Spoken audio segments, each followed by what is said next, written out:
Price Lord. இந்த நாளில் உங்கள் எல்லாரையும் சந்திக்கிறதுல ரொம்ப சந்தோஷம். கண்களை மூடி நாம் ஜெபிக்கலாம். அன்புள்ள ஆண்டவரே, இந்த நாளுக்காக நன்றி செலுத்துகிறோம். இந்த வேலையிலும் நீர் எங்களோடு பேசும்படியாக உங்களுடைய பிரசன்னத்தை நாங்கள் வாஞ்சிக்கிறோம். ஆண்டவரே, இந்த வந்திருக்கிற ஒவ்வொருவரோடும் தனித்தனியாக அவர்கள் உள்ளத்தை அறிந்த நீர் தனித்தனியாக அவர்களோடு நீர் பேச வேண்டுமாய், இடைப்பட வேண்டுமாய் நான் ஜெபிக்கிறேன். இயேசுவின் நாமத்தில் ஜெபிக்கிறோம் நல்ல பிதாவே, ஆமேன், ஆமேன். இந்த வாரம் முழுவதுமாக நாம் பழைய மனிதனின் குணங்களை எப்படி எடுத்து போட்டு கலைத்து போட்டு புதிய மனிதனின், அதாவது இயேசுவின் குணங்களை எப்படி தரித்து கொள்வது என்பதை நாம் பார்த்து கொண்டிருக்கிறோம். முதல் நாளிலே ஏன் இப்படி நாம் கலைத்து போட வேண்டும், ஏன் புது மனிதனின் குணங்களை நாம் தரித்து கொள்ள வேண்டும் என்று பார்த்தோம். ஏன் புதிய மனிதனின் குணங்களை நாம் தரித்து கொள்ள வேண்டும்? ஏனென்றால் இயேசுவின் குணம்தான் ஆண்டவர் நமக்கு சிலுவையில் கற்றுக் கொடுத்த காரியம். நாம் இயேசுவின் சாயலாக மாறுவது தான் நம்முடைய வாழ்க்கையின் லட்சியமாக இருக்கிறது. அதனால் அது ரொம்ப முக்கியம். கடந்த 4 நாட்கள், 4 செவ்வாய், புதன், வியாழன் 3 காரியங்களை பார்த்தோம். இன்றைக்கு இன்னொரு காரியத்தை பார்க்க போகிறோம். நாளைக்கு வேற ஒரு காரியம். என்னென்ன காரியங்களை பார்த்தோம்? கடினமான வார்த்தைகளை கலைந்து போட்டு கிருபை பொருந்திய வார்த்தைகளை நாம் பேச வேண்டும். அடுத்தது என்ன பார்த்தோம்? என்னங்க? கோபத்திலிருந்து நீடிய சாந்தம் நமக்கு வேண்டும் என்று பார்த்தோம். 3வது என்ன பார்த்தோம்? கசப்பு ஒரு விஷம், கசப்பை கலைந்து போட்டு என்ன வேண்டும்? மன்னிக்கிற குணம் நமக்குள்ளே பெருக வேண்டும். இன்றைக்கு நம்ம பார்க்க போகிற விஷயம், பெருமை நாம் கலைத்து போட்டு தாழ்மையை நாம் தரித்து கொள்ள வேண்டும். பெருமையை நாம் கலைத்து போட்டு தாழ்மையை நாம் தரித்து கொள்ள வேண்டும். எபேசியர் 4ஆம் அதிகாரம் 22 25 நாம் வாசிக்கலாம். அந்தபடி முந்தின நடக்கைக்குரிய மோசம் போக்கும் இச்சைகளாலே கெட்டு போகிற பழைய மனுஷனை நீங்கள் கலைந்து போட்டு, கெட்டு போகிற பழைய மனுஷனை நீங்கள் கலைத்து போட்டு உங்கள் உள்ளத்திலே புதிதான ஆவி உள்ளவர்களாகி மெய்யான நீதியிலும் பரிசுத்தத்திலும் தேவனுடைய சாயலாக சிருஷ்டிக்கப்பட்ட புதிய மனுஷனை தரித்து கொள்ளுங்கள். புதிய மனுஷனை தரித்து கொள்ளுங்கள். இன்றைக்கு நாம் பெருமையை கலைத்து போட்டு தாழ்மையை தரித்து கொள்ள போகிறோம். இது ரொம்ப முக்கியமான விஷயம். பாருங்க, இந்த உலகத்துல நம்ம வாழ்கிற நாட்கள் எல்லாம் நாம் பெருமையாக நாம் இருக்கக்கூடாது, தாழ்மையாக நாம் இருக்க வேண்டும். ஏனென்றால் யாக்கோபு 4:6 சொல்லுது, பெருமையுள்ளவனுக்கு தேவன் எதிர்த்து நிற்கிறார், ஆனா தாழ்மையா இருந்தீங்கன்னா தேவன் கிருபை அளிக்கிறார். நம்ம வாசிக்க போகிறோம் யாக்கோபு 4:6. அவர் அதிகமான கிருபையை அளிக்கிறாரே, ஆதலால் தேவன் பெருமை உள்ளவர்களுக்கு எதிர்த்து நிற்கிறார், தாழ்மை உள்ளவர்களுக்கோ கிருபை அளிக்கிறார் என்று சொல்லி இருக்கிறது. இங்க பாருங்க, டைரக்டா தேவன் பெருமை உள்ளவனுக்கு எதிர்த்து நிற்கிறார்னு சொல்லல. அதுக்கு முன்னாடி ஒரு வசனம் இருக்கு. அதுக்கு என்ன அர்த்தம்? நல்லா யோசிச்சு பாருங்க. அவர் அதிகமான கிருபையை அளிக்கிறாரே. யாருக்கு? தேவனுடைய இரத்தத்தினால ரட்சிக்கப்பட்ட நமக்கு அதிகமான கிருபையை அளிக்கிறார். அதனால என்ன எதிர்பார்க்கிறார்னா, நாமோ அவருடைய கிருபையை சார்ந்து அவரை சார்ந்து வாழுகிற தாழ்மையுள்ள மக்களாக இருக்க வேண்டும் என்பதை அவர் எதிர்பார்ப்பார். அதனால தான் அது ஃபர்ஸ்ட் லைன் போட்டிருக்கு, அவர் அதிகமான கிருபையை அளிக்கிறாரே. நாம் அவரை சார்ந்து அவருடைய கிருபையை சார்ந்து வாழாம நம்ம வாழ்ந்தா அடுத்த லைன் நம்ம பெருமை உள்ளவர்களாக இருப்போம். எப்போ? நம்மை சார்ந்து, நம்மளுடைய செயல்களை சார்ந்து, நம்மளுடைய திறமைகளை சார்ந்து வாழ்கிறவர்களாக நாம் இருந்தா நம்ம பெருமை உள்ளவர்களாக இருப்போம். அதுதான் அடுத்த லைன். ஆதலால் தேவன் அப்படி வாழ்கிறவங்களுக்கு, அதாவது பெருமை உள்ளவர்களுக்கு எதிர்த்து நிற்கிறார், தாழ்மை உள்ளவர்களுக்கோ, அதாவது தேவனை சார்ந்து அவருடைய கிருபையை சார்ந்து வாழ்கிறவர்களுக்கு இன்னும் அதிகமான கிருபையை அளிக்கிற தேவனாய் இருக்கிறார். ஹல்லேலூயா. ஒத்துக்கிறீங்களா? நல்லா படிச்சு பாருங்க. நம் கிருபையை சார்ந்து வாழல, தேவனை சார்ந்து வாழல, நம்மளுடைய திறமையை சார்ந்து வாழ்கிறோம் என்றால் நம் பெருமையுள்ளவர்களாக இருக்கிறோம். பெருமையுள்ளவனுக்கு தேவன் எதிர்த்து நிற்கிறார். சில நேரங்களில், எல்லா நேரங்களிலும் ஒரு வேளை நம்ம பெருமையுள்ளவர்களாக நம்ம காணப்படலைனாலும், சில நேரங்களில் சில வார்த்தைகள் நமக்கு தெரிஞ்சோ தெரியாமலோ நம்ம உள்ளத்தில் இருக்கிறதுனால டக்குன்னு அப்படி வெளியே வந்துடும் பாருங்க.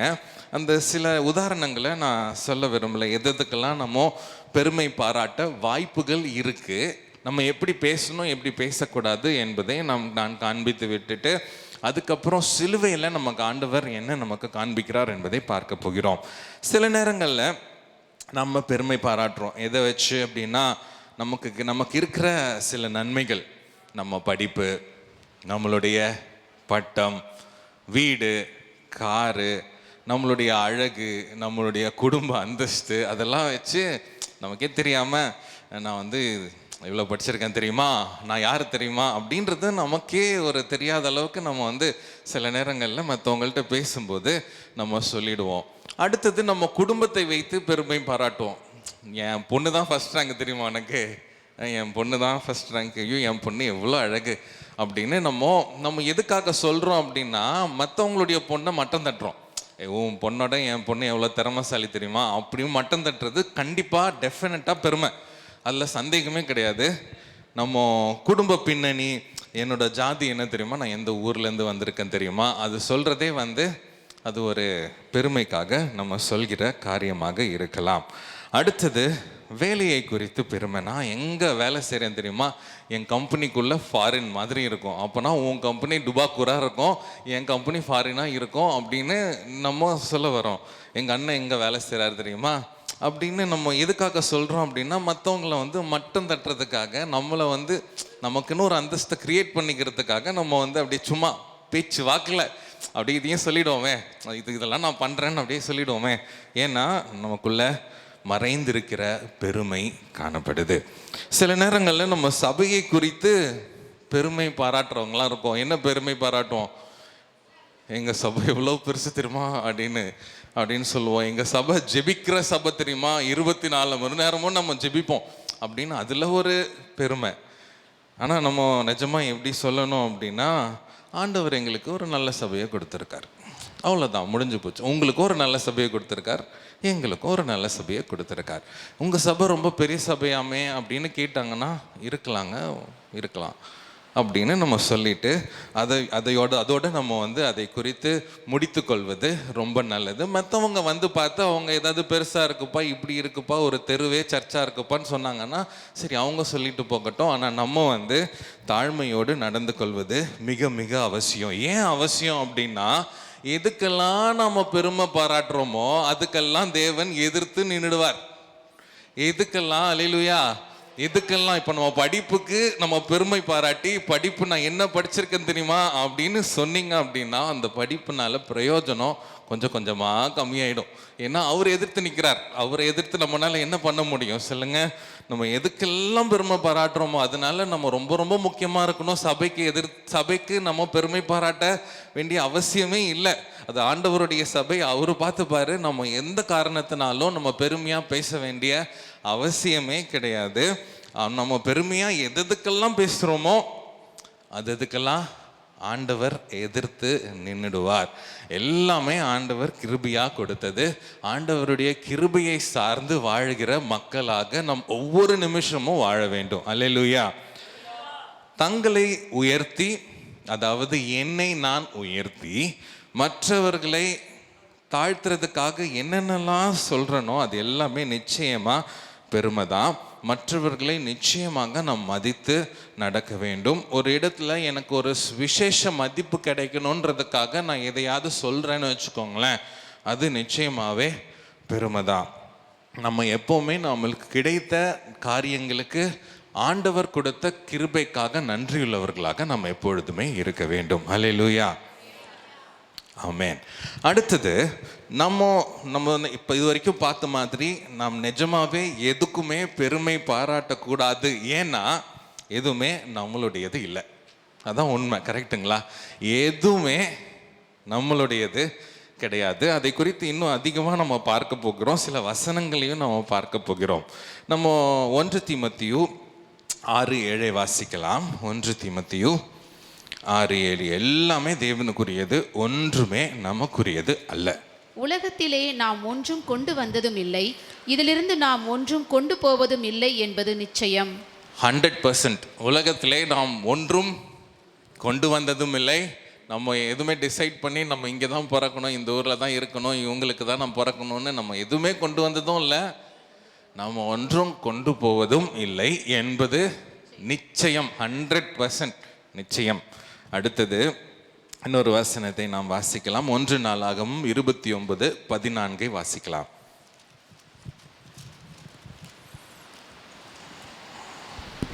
இப்படி மனப்பூர்வமாய் கொடுக்கும் திராணி உண்டாவதற்கு நான் எம்மாத்திரம், என் ஜனங்கள் எம்மாத்திரம், எல்லாம் உம்மால் உண்டானது, உமது கரத்திலே வாங்கி உமக்கு கொடுத்தோம். இது யாரு சொல்றா அப்படின்னு பார்த்தீங்கன்னா தாவீது இறக்கும் தருவாயில இருக்கிறாரு. கடைசியாக அவர் ஆலயம் கட்டுறதுக்கு ஆசைப்பட்டதுனால ஆலயம் கட்டுறதுக்கு நிறைய காரியங்களை அவர் சேர்த்து வச்சுட்டு இப்போ எல்லாத்தையும் சாலமோன்ட்ட கொடுத்துட்டு, ஆட்சியையும் சாலமோன்ட்ட கொடுத்துட்டு அவர் இறந்து போகிறார். அப்போது இந்த வசனத்தை அவர் சொல்கிறாரு. திரும்பி போடலாமா அந்த வசனம்? 1 நாளாகமம் 29:14. இப்படி மனப்பூர்வமாய் கொடுக்கும் திராணி உண்டாவதற்கு நான் எம்மாத்திரம். யாருங்க சொல்கிறா? ராஜா. உலகம் சொல்லுது. நம்ம கூகுளில் போய் சர்ச் பண்ணி பார்த்தீங்கன்னா நம்மளுடைய சரித்திரத்தின்படி தாவீது ராஜா தான் இருக்கிறதுலையே பயங்கரமான கிரேட்டஸ்ட் கிங், நிறைய திறமையான பயங்கரமான ராஜா. சொல்கிறாரு, இந்த மனப்பூர்வமாய் கொடுக்கும் திராணி உண்டாவதற்கு நான் எம்மாத்திரம், என் ஜனங்கள் எம்மாத்திரம். இந்த மக்கள்லாம் இவ்வளோ கொடுத்துருக்காங்களே, அவங்க எம்மாத்திரம். எல்லாம் உம்மால் உண்டானது, உமது கரத்திலே வாங்கி உமக்கு கொடுக்கிறோம். எப்பெல்லாம் எம்மாத்திரம் நம்ம சொல்கிறோமோ அப்போல்லாம் ஆண்டவரை நம்ம உயர்த்தணும். ஏன்னா அதுக்கு நம்மளை தகுதிப்படுத்தினவர் ஆண்டவர் தான். எம்மாத்திரம் சொல்லி நிறுத்திட்டோம்னா ஆண்டவரை நம்ம அசிங்கப்படுத்துகிற மாதிரி. ஆண்டவரை நான் தகுதி இல்லைன்னு சொல்லி நிறுத்திட்டீங்கன்னா ஆண்டவர் அசிங்கப்படுத்துகிற மாதிரி. ஆனால் நீங்கள் என்னை தகுதிப்படுத்திருக்கிறீங்களே, எல்லாமே உம்மால உண்டானதே, உம்முடைய கரத்திலிருந்து வாங்கி நம்ம உம்முடைய கரத்துக்கு கொடுக்குறோம். நம்ம இப்போ வாழ்கிற வாழ்க்கை நம்ம அப்படி தான் பண்ணிகிட்ருக்கோம். எல்லாமே அவருக்குரியது, அவர்கிட்ட இருந்து நாம் வாங்கி பயன்படுத்தி கொண்டு இருக்கிறோம். அதில் கொஞ்சத்தை நம்ம ஆண்டவருக்கென்று நாம் கொடுக்கிறவர்களாக இருக்கணும். இப்போது நம்முடைய வார்த்தைகள்னால நம்ம சில நேரங்களில் பெருமை பாராட்டுகிறவர்களாக இருக்கிறோம். சில நேரங்களில் பெருமை பாராட்டலை என்பதும் வார்த்தையினால தான் தெரிய வரும். ஆனால் வார்த்தையை தாண்டி உங்களுடைய இருதயம் ரொம்ப ரொம்ப முக்கியம். வார்த்தை, செய்கைகள் எல்லாற்றையும் தாண்டி உங்கள் இருதயத்தில் எப்படி இருக்குது, நீங்கள் தாழ்மையாக இருக்கிறீங்களா என்பதை ஆண்டவர் அறிவார். அடுத்தது நம்மளுடைய அணுகுமுறையும் ரொம்ப ரொம்ப முக்கியம். அணுகுமுறை என்பது மனப்பான்மை இல்லைனா மனோபாவம் என்று சொல்லலாம். உதாரணத்துக்கு சங்கீதம் 23 எடுத்து வாசிக்கிறீங்கன்னு வச்சுக்கோங்களேன். நம்மளுடைய அணுகுமுறை எப்படி இருக்கும்னா, எனக்கு தெரியாத சங்கீதம் 23 அப்படி தானே இருக்கும், கரெக்டுங்களா? சின்ன வயசுலேருந்து நான் 23வது சங்கீதம் 100 தடவை படிச்சிருப்பேன். எனக்கு தெரியாத 23 சங்கீதமாக. இப்போ யாராவது ஒருத்தவங்க முன்னாடி நின்று சங்கீதம் 23லேருந்து பேசுகிறாங்கன்னு வச்சுக்கோங்களேன், நம்ம ஃபஸ்ட்டே ஆஃப் ஆகிடுவோம். என்னையா 23, நமக்கு தான் 23 சின்ன வயசு சண்டே கிளாஸ்லேருந்தே தெரியுமே அப்படின்னு யோசிப்போம். ஆனால் அப்படி நமக்கு இருக்கக்கூடாது பாருங்கள். அப்படி நம்ம மனதில் யோசித்தோம் அப்படின்னா நம்ம பெருமை உள்ளவர்களாக இருக்கிறோம். நம்ம சங்கீதம் 23 எனக்கு ரொம்ப நல்லா தெரியும், மற்றவங்களை விட ரொம்ப தெரியும் அப்படின்னு நம்ம பெருமையுள்ளவர்களாக நாம் காணப்படலாம். அதனால நம்ம அப்படி இருக்கக்கூடாது. ஆண்டவர் அதிலிருந்து என்ன கற்றுத்தர விரும்புகிறார் என்று ஆண்டவரை நோக்கி பார்க்கிற மனிதர்களாக நாம் இருக்க வேண்டும். இன்னொன்று, நம்மளுடைய பெருமை எப்படி மற்றவங்களால பார்க்க முடியலன்னா நம்ம பெருமையாக நடந்துக்கிறோம் என்று ஆண்டவர் எப்படி கண்டுபிடிப்பார்னா, எதற்காக அந்த காரியத்தை செய்கிறோம். இப்போ ஏதோ ஒன்று நம்ம செய்கிறோன்னு வச்சுக்கோங்களேன். உதாரணத்திற்கு சர்ச்சுக்கு ஒரு ஆட்டோ வாங்கி தரீங்க யாராவது ஒருத்தவங்க அப்படின்னு வச்சுக்கோங்களேன். எதற்காக அதை செய்கிறாங்க? இப்போ நான் ஆட்டோ வாங்கி தந்தேன் அப்படின்றதுக்காக செய்கிறோமா, ஊழியத்துக்காக செய்கிறோமா, ஆண்டவர் நாம மகிமைக்காக செய்கிறோமா, எதற்காக செய்கிறோம் என்பது ரொம்ப ரொம்ப அவசியம். இன்டென்ஷன் அப்படின்னு சொல்லுவாங்க இங்கிலீஷில். எதற்காக, எந்த நோக்கத்திற்காக நம்ம செய்கிறோம் என்பது முக்கியம். வார்த்தை முக்கியம், நம்ம இருதயத்தில் என்ன சிந்தனை இருக்குது என்பதை முக்கியம், என்ன அணுகுமுறையோடு இந்த காரியங்களை நம்ம செய்கிறோம் படிக்கிறோம் என்பது முக்கியம், எந்த காரணத்திற்காக எந்த நோக்கத்திற்காக நாம் செய்கிறோம் என்பது ரொம்ப ரொம்ப முக்கியம். நம்ம எப்பொழுதுமே கிருபையை சார்ந்தவர்களாக நாம் இருக்க வேண்டும். சில உதாரணங்களை நான் சொல்ல விரும்புகிறேன். வேதாகமத்திலிருந்து அந்த வசனத்தையும் நம்ம பார்க்க போகிறோம். என்னென்னா, இப்படியெல்லாம் பேசக்கூடாது என்பதற்காக. நிறைய பேரை விட எனக்கு பைபிள் ரொம்ப தெரியும் அப்படின்னு சொன்னால் பெருமையா தாழ்மையா? பெருமை. நிறைய பேரை விட அப்படின்னா எல்லாரை விட எனக்கு ரொம்ப நல்லா தெரியும் அப்படின்னு சொல்கிறது டெஃபினட்டாக கண்டிப்பாக பெருமையின் வார்த்தை. அதற்கு பதிலாக எப்படி சொல்லலாம் அப்படின்னா, எப்படி சொல்லலாம் அதுக்கு பதிலாக, எல்லாரை விட எனக்கு வேதாகமும் அதிகமாக தெரியும். அது உண்மையாக கூட இருக்கலாம். யாருக்காச்சும் நீங்கள் யாராவது சொல்கிறீங்கன்னா உண்மையாக இருக்கலாம். இங்கே இருக்கிறவங்கள விட எனக்கு தான்ப்பா அதிகமாக தெரியும், அது உண்மையாக கூட இருக்கலாம். ஆனால் அதை எப்படி சொல்லணும்? நான் தேவனோட கிருபையினால நான் வேதத்தை தினம்தோறும் கற்றுக்கொண்டு இருக்கிறேன் அப்படி சொல்லிட்டா முடிஞ்சுது. ஓகேங்களா? 1 கொரிந்தியர் 8:1 நாம் வாசிக்கலாம். 1 கொரிந்தியர் 8ஆம் அதிகாரம் 1ஆம் வசனத்தை வாசிக்கலாம். விக்கிரகங்களுக்கு படைக்கப்பட்டவைகளை குறித்த விஷயத்தில் நம் எல்லோருக்கும் அறிவு உண்டென்று நமக்கு தெரியுமே. அறிவு இருமாப்பை உண்டாக்கும், அன்போ பக்தி விருத்தியை உண்டாக்கும். அறிவு இருமாப்பை உண்டாக்கும். இருமாப்பை உண்டாக்கும். அறிவு இங்கிலீஷில் என்ன போட்டிருக்கு? அறிவு நம்மளை பெருமை உள்ளவர்களாக மாற்றும், ஆனால் அன்பு பக்தி விருத்தியை உண்டாக்கும். இந்த மாதிரி நம்ம எனக்கு நிறைய தெரியும் அப்படின்னு சொல்லிட்டு நம்ம பெருமைப்பட வேண்டிய அவசியம் கிடையாது. இன்னொரு உதாரணம், நான் கடினமாக உழைத்ததுனால நான் வெற்றி பெற்ற மனிதனாக இந்த உலகத்தில் இருக்கிறேன் என்று சொல்வது தவறா கரெக்டா? நான் கடுமையாக உழைச்சதுனால என் திறமையினால நான் வெற்றியுள்ள மனிதனாக இருக்கிறேன், தவறு, பெருமையின் வார்த்தை. அதுக்கு பதிலாக என்ன சொல்லலாம் அப்படின்னா, ஆண்டவர் கிருபையா எனக்கு கதவுகளை திறந்தார், என் வேலையை ஆசீர்வதிச்சார், நான் கையிட்டு செய்யும் பிரயாசங்களை ஆண்டவர் ஆசீர்வதித்தார், கிருபையாக எனக்கு தந்திருக்கிறார் என்று சொல்வது தாழ்மையின் வார்த்தையாக இருக்கும். உபாகமம் 8:18 வாசிக்கலாம்.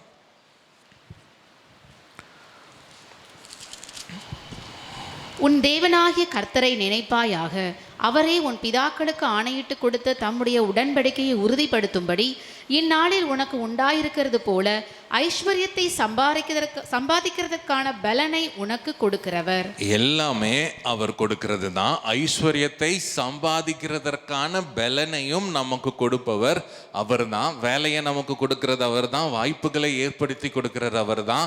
இந்த இடத்துல இந்த வேலையில் இவ்வளோ சம்பளத்தை கொடுக்கிறவரும் அவர் தான். என் கூட வேலை செய்கிற ஒரு நல்ல விசுவாசி ஒருத்தர் இருக்கார். ஒரு நாள் அவர்கிட்ட பேசிகிட்டு இருக்கும்போது அவர் சொல்லிகிட்டு இருந்தார், அவர் வேலையில் இருக்கிற சில பிரச்சனைகளை பற்றி சொல்லிகிட்டு இருந்தார். அப்போது ஒரு வார்த்தை சொன்னார். என்னென்னா, ஆனால் ஒன்று தெரியும் சாம், எனக்கு இவங்க சம்பளம் கொடுக்கறதில்ல, எனக்கு சம்பளம் மேலேருந்து வருதுன்றது எனக்கு தெரியும். அதனால் இவங்க ஒன்றுமே என்ன செய்ய முடியாதுன்றது எனக்கு தெரியும். அதுதான் உண்மை. பாருங்கள், நம்ம அதை அறிந்து கொள்கிற மக்களாக கண்டிப்பாக இருக்க வேண்டும். இன்னொரு முக்கியமான வசனத்தை வாசிக்க போகிறோம். 1 கொரிந்தியர் 4ஆம் அதிகாரம் 7ஆம் வசனம். 1 கொரிந்தியர் 4:7. அன்றியும் உன்னை விசேஷித்தவனாகும்படி செய்கிறவர் யார்? உனக்கு உண்டாயிருக்கிறவைகளில் நீ பெற்றுக்கொள்ளாதது யாது? நீ பெற்றுக்கொண்டவனானால் பெற்றுக்கொள்ளாதவன் போல் ஏன் மேன்மை பாராட்டுகிறாய்? இது ஒரு கஷ்டமான வசனம் பாருங்க, ஆனால் நல்லா படிச்சிங்கன்னா கண்டிப்பாக புரியும். அன்றியும் உன்னை விசேஷித்தவனாகும்படி செய்கிறவர் யார்? யாரு? ஆண்டவர் தான் நம்மளை விசேஷித்தவர்களாக, நம்ம நல்ல வேலையோ நம்ம நல்ல படிப்போ நம்மளுக்கு எல்லாமே கொடுத்தது, விசேஷித்தவர்களாய் நம்மை ஆக்கினது அவர் தான். உனக்கு உண்டாயிருக்கிறவைகளில் நீர் பெற்றுக்கொள்ளாதது எது? உனக்கு இருக்கிற எல்லாமே அங்கிருந்து பெற்றுக்கொண்டது தான். கரெக்டுங்களா? நீ பெற்றுக்கொள்ளாதது எதுன்னா எதுவுமே இல்லை, எல்லாமே ஆண்டவர்கிட்ட இருந்து வந்தது தான் நம்ம எல்லாருமே வச்சிருக்கிறோம் அப்படின்னு தெளிவாக இருக்கு பாருங்க. உனக்கு உண்டாயிருக்கிறவைகளில் நீர் பெற்றுக்கொள்ளாதது யாது? எதுவுமே இல்லை, எல்லாமே அங்கிருந்து வந்தது தான். ஆனால் நீ பெற்றுக்கொண்டவனானால் பெற்றுக்கொள்ளாதது போல ஏன் மேன்மை பாராட்டுகிறாய்? எல்லாமே அங்கிருந்து தான் வந்துச்சு. ஆனால் எல்லாமே அங்கிருந்து வராதது போல என்னமோ நீ பிறக்கும் போதே எல்லாத்தையுமே எடுத்துட்டு வந்த மாதிரி நீ பேசுகிறே, ஏன் அப்படின்னு இங்கே தெளிவாக கேட்குறாரு. அப்போ எல்லாமே அங்கிருந்து வந்தது தான். நம்ம எதுவுமே பெற்றுக்கொள்ளலை, நம்ம எதுவுமே பெற்றுக்கொள்ளாதது போது எதுவுமே நம்மளுது இல்லை. அதனால நம்ம பாராட்ட வேண்டிய அவசியம் எதுவுமே எந்த காரணத்துக்குமே இல்லை. ஒரு சின்ன துரும்பு கூட பாக்கெட்டில் இருக்குன்னா அதுக்கு பெருமை பாராட்டுறதுக்கு ஒன்றுமே இல்லை. ஏன்னா நம்ம தெளிவாக படிக்கிறோம் பாருங்க. அன்றியும் உன்னை விசேஷித்தவன் ஆக்கும்படி செய்கிறவர் யார்? அவரு. உனக்கு உண்டாயிருக்கிறவைகளில் நீ பெற்றுக்கொள்வது யாது? எல்லாமே அவர் கொடுத்தது தான். நீ பெற்றுக்கொண்டவனானால் பெற்றுக்கொள்ளாதது போல ஏன் நடிக்கிற? ஏன் நடிச்சுட்டு உன்னை நீயே ஏமாத்துற? உன்னை நீயே ஏன் மேன்மை பாராட்டி கொண்டிருக்கிறாய்? ஏன்னா எதுவுமே கிடையாது, எல்லாமே அவர் கொடுத்தது தான் என்று ஆண்டவர் நமக்கு தெளிவாக, ரொம்ப தெளிவாக நமக்கு சொல்லுகிறார். நாம் பெருமை பாராட்டுவதற்கு எந்த ஒரு அவசியமும் இல்லை, ஏனென்றால் எதுவுமே நமக்கு உரியது அல்ல. இன்னொன்று சொல்லணுன்னா, இது வேதாகமத்திலேருந்து இருந்து இல்லை, ஆனால் ரியாலிட்டி உண்மையை நம்ம யோசித்து பார்த்தோன்னா எப்போ வேணால், என்ன வேணால், எது வேணால், யாருக்கு வேணால் நடக்கலாம். புரியுதுங்களா? நம்ம கையில் எதுவுமே கிடையாது. எப்போ வேணால், எது வேணால், என்ன வேணால், யாருக்கு வேணால் நடக்கலாம். எல்லாமே நமக்கு ஆண்டவர் கிருபையாக நடத்திட்டு வர்றது தான் காரியம். அவர் கையில் தான் எல்லாமே இருக்குது. நம்ம வாழ்க்கை தேவன் தந்தது. நம்ம வாழ்க்கையில் இருக்கிற திறமைகள், தாளந்துகள், கிருபைகள் எல்லாமே அவர் தந்தது. நம்மளுடைய அழைப்பு, நம்மளுடைய ஊழியம் எல்லாமே தேவன் கொடுத்தது. நமக்கு வெற்றி இருக்கு என்றால் நம்ம வெற்றியும் தேவன் தந்தது, அதுவும் தேவனுடையது. தேவன் தான் நமக்கு எல்லா விதமான கிஃப்ட்ஸ், நமக்கு வீடுனாலும், காருனாலும், பைக்குனாலும், எதுனாலும், கார்பெட்னாலும், பாயினாலும், எதுனாலுமே ஆண்டவருக்கு நமக்கு கொடுத்தது தான். சிலுவை நமக்கு இதை ரொம்ப அழகாக சொல்லி தருது பாருங்க.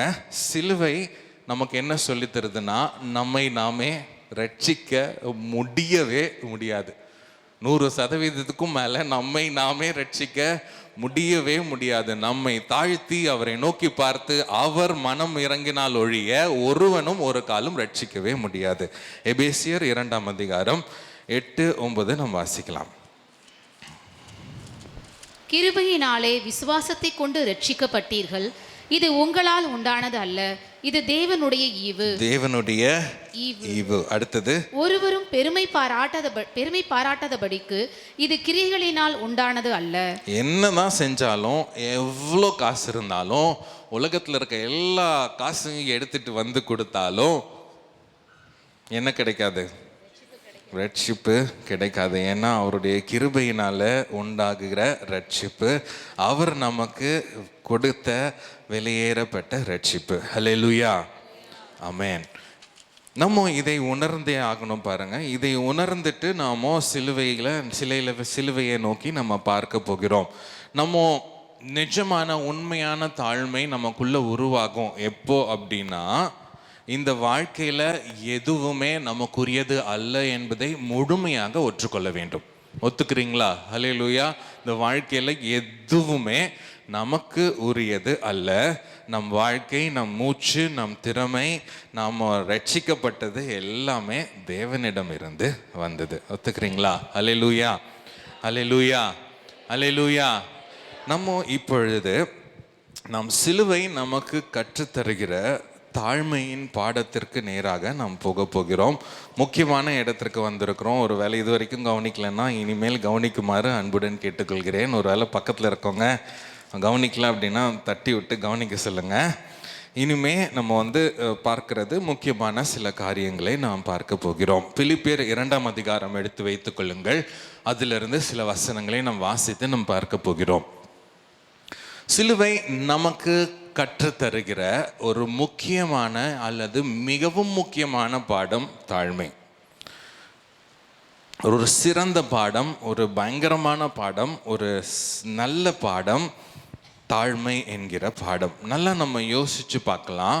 ஆண்டவராகிய இயேசு கிறிஸ்து தம்மை எவ்வளவாக தாழ்த்தினார் என்பது. அவர்தான் உலகத்தை படைத்தார். ஒத்துக்கொள்றீங்களா? அவர்தான் உலகத்தை படைத்தார். ஆனால் இந்த உலகத்தையே படைத்த ஆண்டவர் மனிதர்களை படைத்தார்.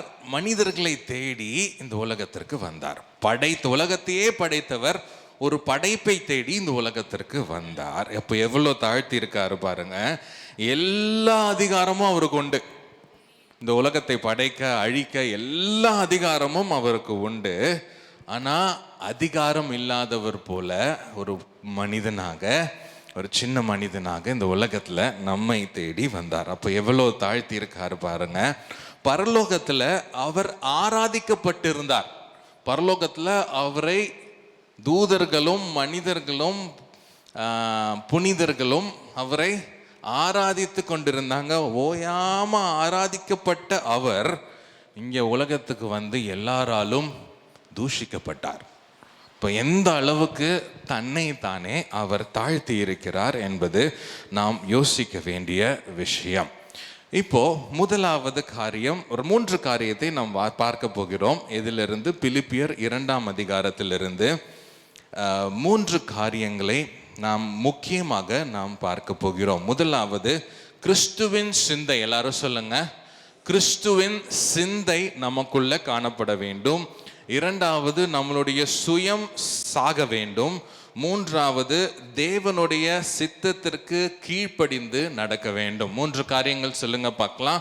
முதலாவது கிறிஸ்துவின் சிந்தை நம்ம எல்லாருக்குள்ளேயும் வர வேண்டும். அது என்ன சிந்தை என்பதை நம்ம பார்க்கலாம். 2வது நம்மளுடைய சுயம் சாக வேண்டும். நான் பண்றது, எனக்கு நான் செஞ்ச காரியம், நான் பெற்ற வெற்றி என்பது நிச்சயமாகவே சாக வேண்டும். அடுத்தது 3வது தேவனின் சித்தத்திற்கு நாம் முழுமையாக கீழ்ப்படிந்து நடக்க வேண்டும்.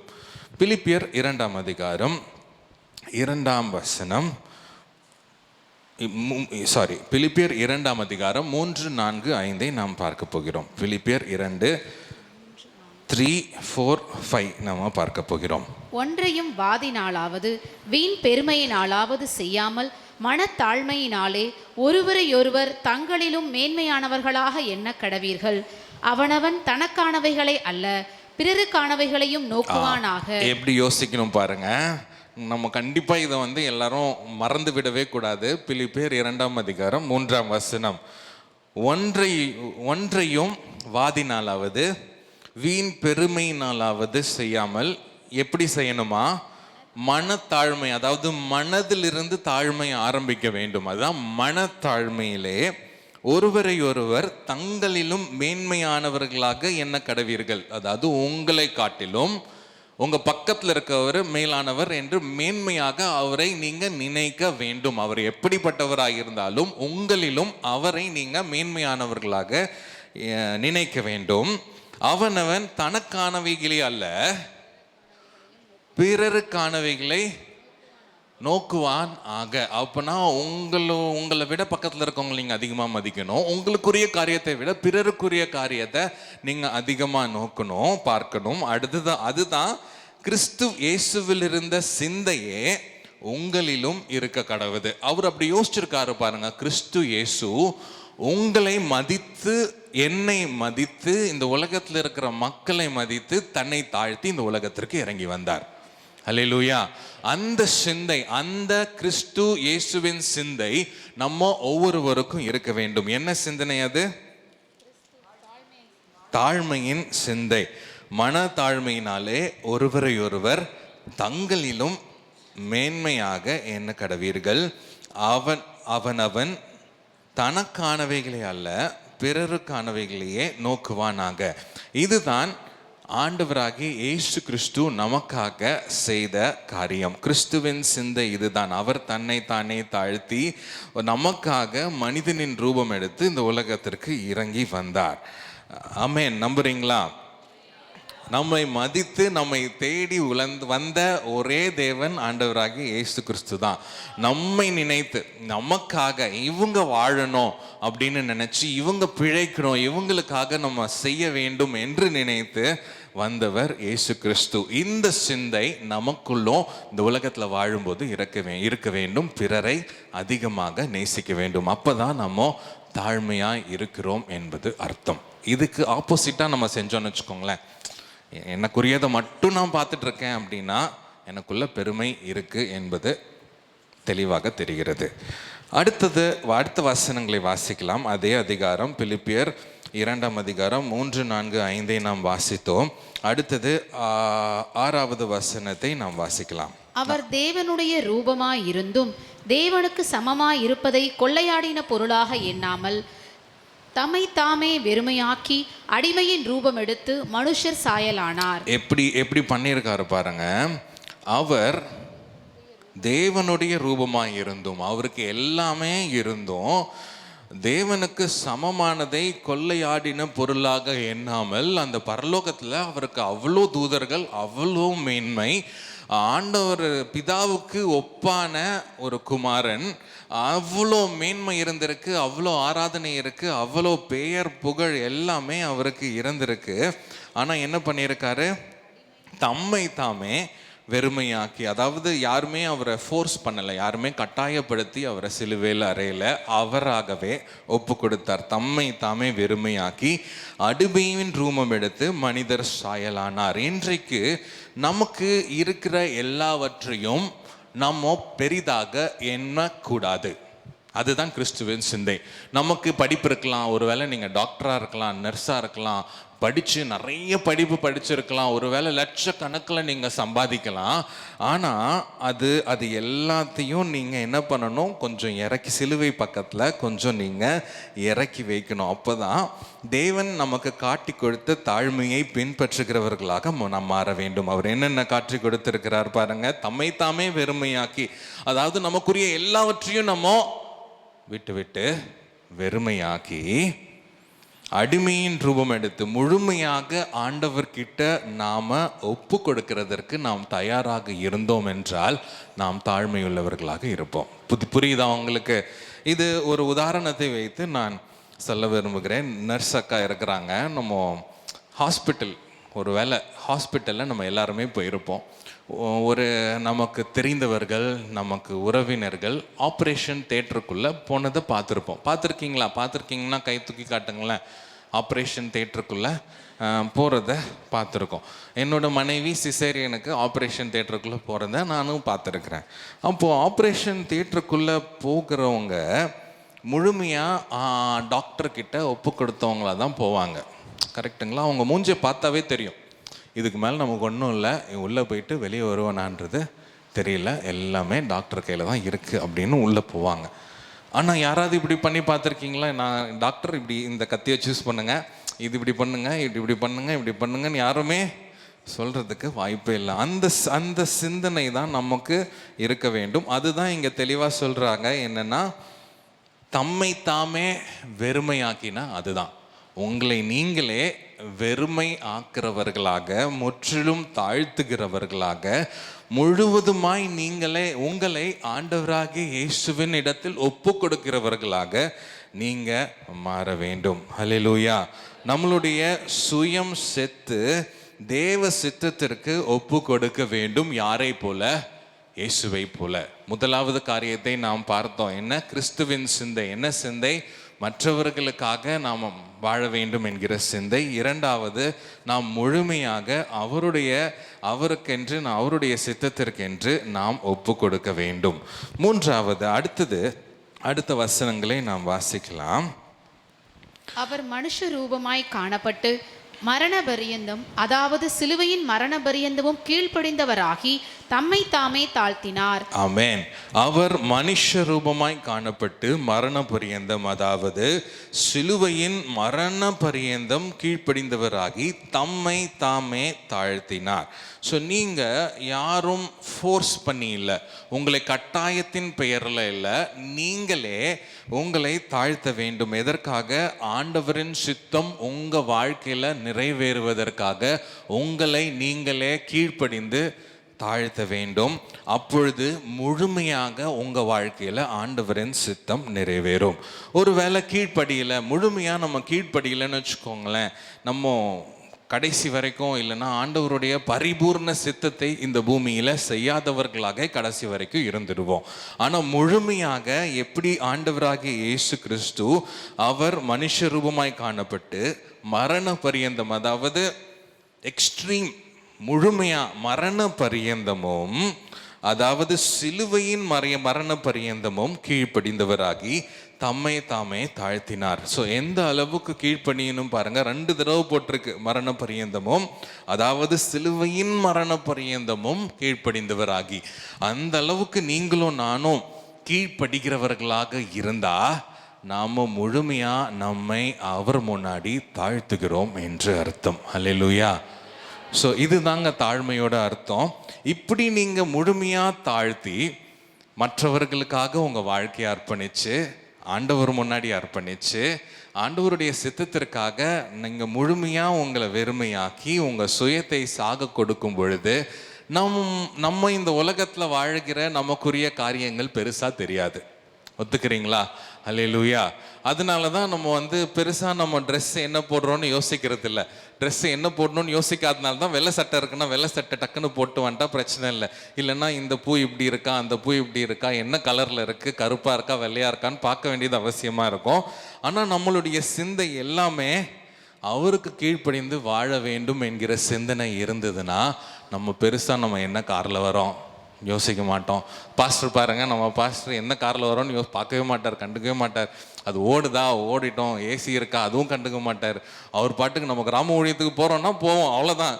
அது ஓடுதா, நிற்குதா, டயரில் காற்று இருக்கா, எதுவுமே அவருக்கு தெரியாது. பெட்ரோல் இருக்கா, டீசல் இருக்கான்னு கூட எதுவுமே தெரியாது. ஏன்னா அவருடைய சிந்தையெல்லாம் ஆண்டவருக்கு முழுமையாக கீழ்ப்படிந்து தன்னை தானே தாழ்த்தி இந்த பூமியில் இருக்கிற காலம் வரைக்கும் ஆண்டவருடைய சித்தத்தை செய்வது மாத்திரமே அவருடைய சிந்தையாக இருந்தது. ஸோ அதனால தான் அவர் எந்த காரியத்துக்குமே பெருசாக முக்கியத்துவம் கொடுத்து நீங்கள் பார்த்துருக்கவே முடியாது. அவருக்கு 1 கிலோ கேக்கு என்னன்னு கூட எவ்வளோ காசுன்னு கூட தெரியாது. ஒரு நாள் என்கிட்ட 100 ரூபாய் காசு எடுத்து கொடுத்து 5 கிலோ கேக்கு, பிளெயின் கேக்கு கிடைக்கும்பா, வாங்கிட்டு வா அப்படின்னு சொன்னார். ஏன்னா அவருடைய சிந்தையெல்லாம் ஆண்டவருக்கு கீழ்ப்படிந்து இந்த பூமியில் என்ன செய்ய வேண்டும் என்பதை அவர் யோசிக்கிற மனிதனாகவே இருந்தார். நீங்களும் நானும் இன்னைக்கு தாழ்மையை பற்றி கற்றுக்கொள்ள விரும்புகிறோம் அப்படின்னா தாழ்மையை பற்றி கற்றுக்கொள்ள வேண்டிய சிறந்த இடம் சிலுவை தான். சிலுவையை தாண்டி நிறைய இடத்துல தாழ்மை இருக்கு. ஆனால் முதலாவது நம்ம இங்கே கற்றுக்கொண்டாதான் மற்ற இடத்துல இருந்து தாழ்மையை நம்ம கற்றுக்கொள்றது நமக்கு புரியும். இங்கே முதலாவது உங்களுக்கு எனக்கும் கிறிஸ்துவின் சிந்தை வேண்டும். நம்மளுடைய சிந்தை புதிதாக்கப்பட வேண்டும். நம்மளுடைய சுயம், நம்மளுடைய சரீரம், நம்ம சரீரத்தின் இச்சைகள், சரீரத்தின் செயல்கள் முழுமையாக நாம் வெறுமையாக்க வேண்டும். நாம் சாக வேண்டும். சுயம் செத்து தேவ சித்தத்திற்கு நாம் ஒப்பு கொடுக்கிறவர்களாக மாற வேண்டும். அதுதான் 2வது. 3வது, தேவனின் சித்தத்திற்கு முழுமையாக கீழ்ப்படுகிறவர்களாக நாம் மாற வேண்டும். அப்போதான் நாமோ தாழ்மையாக இருக்கிறோம் என்பதற்கான அர்த்தம். இந்த தாழ்மைக்கு ஒரு விளக்கம் கொடுக்கணும்னு வச்சுக்கோங்களேன். தாழ்மைன்னா என்ன அப்படின்னு உங்கள்கிட்ட யாராவது கேட்குறாங்கன்னு வச்சுக்கோங்களேன், என்ன சொல்லுவீங்க? நான் கீழே உட்காந்துருக்கேன் அதனால நான் தாழ்மையாக இருக்கேன்னு சொல்லுவீங்களா? வெள்ளை சட்டை போட்டிருக்கேன் அதனால நான் தாழ்மையானவன்னு சொல்கிறீங்களா? ஓட்ட வண்டியில் வரேன் அதனால நான் தாழ்மை இல்லை. என்னது? தேவனுக்காக உங்களை அவர் கையில் கொடுத்து அவர் சித்தத்தின்படி மற்றவர்களுக்காக சேவை செய்ய ஒப்பு கொடுக்கிறது தான் தாழ்மை. புரியுதுங்களா? தேவனுக்காக உங்களை முழுவதுமாக அவர் கையில் கொடுத்து அவர் சித்தத்தின்படி கீழ்ப்படிந்து மற்றவர்களுக்காக சேவை செய்ய ஒப்பு கொடுக்கிறது தான் தாழ்மை. இதுதான் நமக்கு சிலுவை நமக்கு கற்றுக் கொடுக்கிற ஒரு மிக மிக மிக முக்கியமான ஒரு சங்கீதம், ஒரு கருத்து. நம்புறீங்களா? ஹல்லேலூயா. யாரெல்லாம் தாழ்மையாக இருக்கிறதுக்கு ஒப்பு கொடுக்குறீங்க? ஒருவேளை முன்னாடியே நீங்கள் தாழ்மையாக இருக்கலாம், ஆனால் இந்த அளவுக்கு தாழ்மையாக இருக்க யாரெல்லாம் ஒப்பு கொடுக்க விரும்புகிறீங்க? ஹல்லேலூயா. இப்படி நீங்கள் தாழ்மையாக இருந்தீங்கன்னா அடுத்தது பாருங்க, அடுத்த சில வசனங்களையும் நம்ம வாசிக்க போகிறோம். 9, 10, 11 நாம் வாசிக்கலாம்.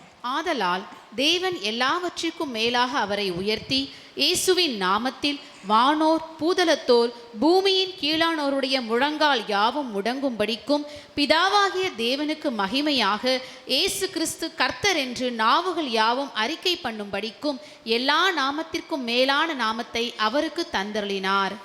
இப்படி, அதாவது இந்த அளவுக்கு நீங்க ஆண்டவருக்கு கீழ்ப்படிந்து நீங்க ஒப்பு கொடுத்தீங்க என்றால் ஆண்டவர் உங்களை இந்த உலகத்தில் பயன்படுத்துவார். ஹல்லேலூயா. இந்த உலகத்துல அவர் நாமத்தை உச்சரிக்க தகுதியுள்ள பாத்திரங்களாக உங்களையும் என்னையும் மாற்றுவார். எப்போனா உங்களை நீங்க முழுவதுமாய் தாழ்த்தி அவருக்கென்று கீழ்ப்படிய மற்றவர்களுக்காய் வாழ முழுமையாக தாழ்த்தி நீங்க ஒப்பு கொடுக்கும் போது மேலான அவருடைய நாமத்தை எவ்வளவு மேலானவர் அவரு!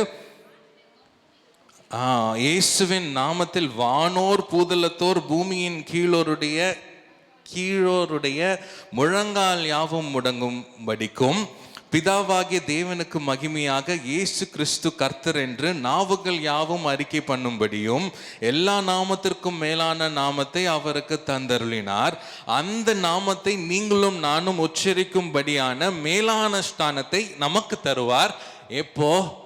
நம்மை நாமே முழுவதுமாய் தாழ்த்தி நம்மளுடைய சுயத்தை சிலுவையின் அடியில் வைத்து, ஆண்டவரே உம்முடைய சித்தத்தை நான் முழுவதுமாக செய்ய, இறக்கவும் சாகவும் நான் ஒப்பு கொடுக்கிறேன் என்று நீங்கள் சொன்னீங்க அப்படின்னா, ஆண்டவர் இந்த உலகத்தில் உங்களை மேன்மைப்படுத்துவார். மேன்மை எதுனா அவருடைய நாமத்தை பேசுகிறது தான் உண்மையான மேன்மை. அடுத்தது, இந்த உலகத்திற்குரிய ஆசீர்வாதங்களையும் நமக்கு தருவார், உயர்த்துவார். அதெல்லாம் நமக்கு முக்கியம் இல்லை. பரலோகத்திலும் நமக்கு ஒரு மேலான இடத்தை ஆண்டவர் வைத்து நமக்காக காத்திருப்பார். நாம் எழுந்து நின்று நம் ஆண்டவர்கிட்ட அர்ப்பணித்து நாம் ஜெபித்து நாம் முடிக்கலாம். எழுந்து நிற்போம். எழுந்து நின்று கண்களை மூடி நம் ஆண்டவர் அண்டை நாம் ஒப்பு கொடுத்து நாம் ஜெபிக்கலாம். கண்களை மூடி ஆண்டவரை நோக்கி பார்க்கலாம். அன்புள்ள ஆண்டவரே, உமக்கு நன்றி செலுத்துகிறோம் அப்பா. இந்த வேளையிலும் நீர் எங்களோடு பேசினீர் என்பதை நாங்கள் விசுவாசிக்கிறோம் அப்பா. நாங்கள் எந்த அளவுக்கு தாழ்மையாக இருக்கிறோம், எந்த அளவுக்கு பெருமையுள்ளவர்களாக இருக்கிறோம் என்பதை எங்களுக்கு சுட்டி காட்டுங்கப்பா. நீங்கள் சுட்டி காட்டும்போது நாங்கள் திருந்துறதற்கு நாங்கள் ஆயத்தமாக இருக்கிறோம். சொல்லலாமா? ஆண்டவரே, எங்கள் உள்ளத்தில் இருக்கிற பெருமையை சுற்றி காத்துங்க ஆண்டவரே. நீங்கள் காட்டும்போது நான் ஒத்துக்கொள்கிறேன்ப்பா, நான் அதை அக்செப்ட் பண்ணுறேன் ஆண்டவரே. நான் பெருமையுள்ளவன் என்பதை நான் அக்செப்ட் பண்ணுறேன்ப்பா. நான் எல்லா விஷயத்துலையும் ஒரு வேளை பெருமை இல்லைனாலும் சில விஷயத்துலலாம் நான் பெருமையுள்ளவனாக தான்ப்பா இருந்திருக்கிறேன். நான் சில விஷயங்களை என்னை நானே உயர்த்தி இருக்கிறேன்ப்பா. உங்களுடைய சிந்தை எனக்கு சுத்தமாக இல்லை ஆண்டவரே. நான் எனக்கு மற்றவங்களை காயப்படுத்துகிற மாதிரி வார்த்தைகளை வேணும்னே நான் சொல்லியிருக்கேன்ப்பா. எனக்குரிய காரியங்கள் மேலானவைகள்னு நான் வேணும்னே சொல்லியிருக்கேன்ப்பா. என்னுடைய வேலையை குறித்து நான் மேன்மை பாராட்டியிருக்கிறேன். என்னுடைய பிள்ளைகளை குறித்து மேன்மை பாராட்டியிருக்கிறேன். என்னுடைய காரை குறித்து மேன்மை பாராட்டியிருக்கிறேன். எங்கள் வீடை குறித்து மேன்மை பாராட்டியிருக்கிறேன். என் ஜாதியை குறித்து மேன்மை பாராட்டியிருக்கிறேன். என்னுடைய சபையை குறித்து மேன்மை பாராட்டியிருக்கிறேன். என்னுடைய ஆவிக்குரிய சில காரியங்களை குறித்து நான் மேன்மை பாராட்டியிருக்கிறேன் ஆண்டவரே. ஆனால் எதுக்கெல்லாம் நான் மேன்மை பாராட்டுறேனோ இன்னைக்கு நான் உணர்றேன்ப்பா, அதுக்கு நீங்கள் எதிர்த்து நிற்கிறீங்கன்னு நான் இன்னைக்கு நான் உணர்றேன் ஆண்டவரே. அதனால நான் இன்றைக்கு விட்டு கொடுக்க விரும்புகிறேன் ஆண்டவரே. என்னை முழுவதுமாய் விட்டு கொடுக்க விரும்புகிறேன் சொல்லலாமா? ஆண்டவரே, எல்லா பெருமையின் காரியங்களும், என் உள்ளத்தின் ஆழத்தில் இருக்கிற சின்ன சின்ன பெருமையின் காரியங்களையும் நான் ஆண்டவரே ஒப்பு கொடுக்க விரும்புகிறேன். என்னுடைய பட்டம் படிப்பு எல்லாமே நீங்கள் கொடுத்தது தான். என்னுடைய வீடு ஆஸ்தி செல்வம் எல்லாமே நீங்கள் கொடுத்தது தான்ப்பா. என் குடும்பத்தில் இருக்கிற மக்கள் எல்லாம் நீங்கள் கொடுத்தது தான். இந்த என் முழு வாழ்க்கையும் நீங்கள் கொடுத்தது தான் ஆண்டவரே. என்னுடைய திறமைகள் தாளந்துகள் எல்லாமே நீங்கள் கொடுத்தது தான் ஆண்டவரே. என்னை வெற்றிக்கு காரணமும் நீங்கள் தான், என் அழைப்புக்கு காரணவரும் நீங்கள் தான், என் ஊழியத்துக்கு காரணரும் நீங்கள் தான். எல்லாமே நீங்கள் கொடுத்தது தான் ஆண்டவரே. நாங்கன்னு எடுத்துட்டு வந்தது சுத்தமாக எதுவுமே இல்லை ஆண்டவரே. எல்லாமே உங்கள் கையில் இருக்கு.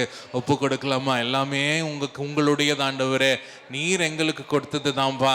எதுவுமே நாங்கள் எடுத்துக்கொண்டு வந்ததில்லை ஆண்டவரே. முழுமையாக நாங்கள் அதை ஒத்துக்கொள்கிறோம் ஆண்டவரே. எங்களுக்குள்ளே இருக்கிற பெருமையின் காரியங்கள் எல்லாவற்றையும் நீங்கள் எடுத்து போட வேண்டுமாய் நாங்கள் ஜெபிக்கிறோம்ப்பா. அப்படியே ஒப்பு கொடுக்கலாமா? அன்புள்ள ஆண்டவரே, இந்த நாளுக்காக நன்றி செலுத்துகிறோம். நீர் எங்களோடு பேசினதற்காக நன்றி ஆண்டவரே. நீங்கள் எங்களுக்கு சிலுவையில் காட்டின அந்த தாழ்மையை நாங்கள் அறிந்து கொள்ள உதவி செய்தீரே, நன்றி செலுத்துகிறோம் அப்பா. அதன்படி நாங்கள் வாழ எங்களை ஒப்பு கொடுக்குறோமப்பா. இங்கே வந்திருக்கிற ஒவ்வொருவரையும் நோக்கி பாருங்க ஆண்டவரே. அவர்களுக்குள்ள எந்த சின்ன பெருமையின் சிந்தனை இருந்தாலும் எல்லாவற்றையும் நீர் எடுத்து போட வேண்டுமா நான் ஜெபிக்கிறேன் ஆண்டவரே. உம்முடைய சிந்தை, தாழ்மையின் சிந்தை முழுமையாக அவர்களை நிரப்ப வேண்டுமா நான் ஜெபிக்கிறேன் ஆண்டவரே. எதை குறித்தும் வீணான பெருமை சொல்லக்கூடாதுப்பா. ஆனால் மனதிற்குள்ள ஒரு தாழ்மையை நீர் கட்டளையிட வேண்டுமா நான் ஜெபிக்கிறேன் ஆண்டவரே. ஒரு முழு தாழ்மையை கட்டளையிடுங்க ஆண்டவரே.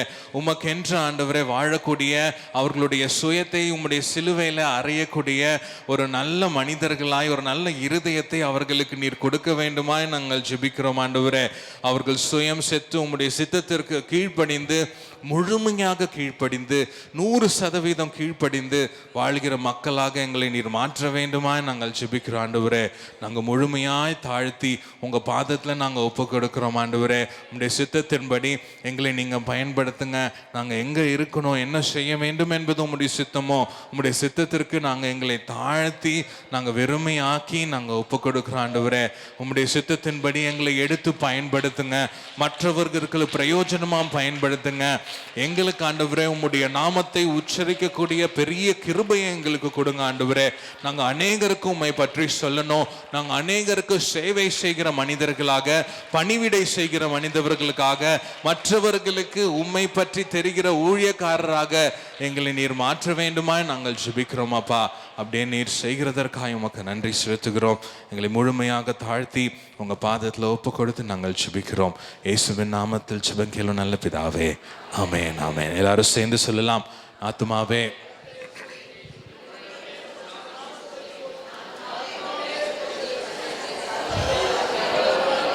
ஆமென் ஆமென். நம்முடைய கர்த்தராகிய இயேசு கிறிஸ்துவின் கிருபையும் பிதாவாகிய தேவனுடைய அன்பும் பரிசுத்த ஆவியானவரின் ஐக்கியமும் நம் அனைவரோடும் என்றும் சதா காலமும் நிலைத்திருப்பதாக. ஆமென் ஆமென்.